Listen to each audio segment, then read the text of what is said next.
In 2012, Grant Petersen claimed wide tires were faster and carbon was a scam.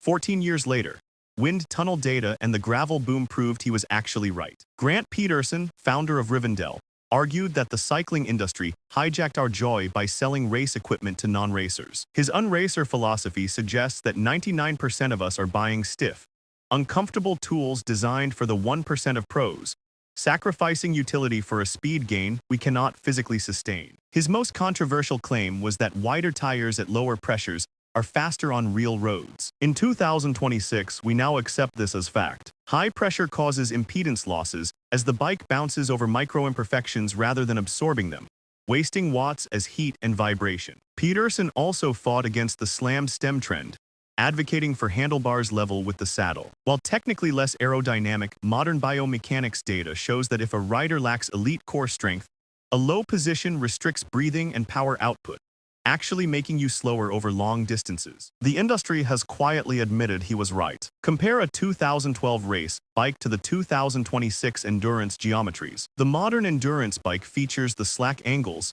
high stack, and massive tire clearance that Rivendell advocated for decades ago.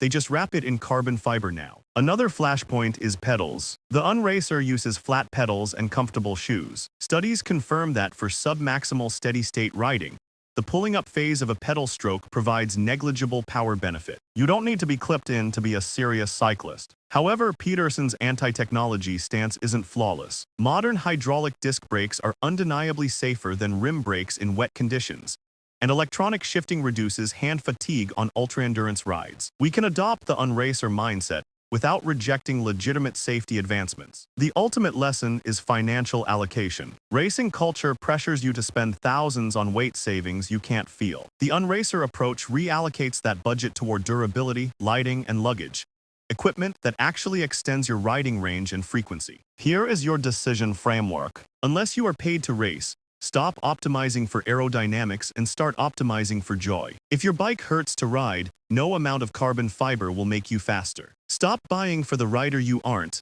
buy for the rider you are.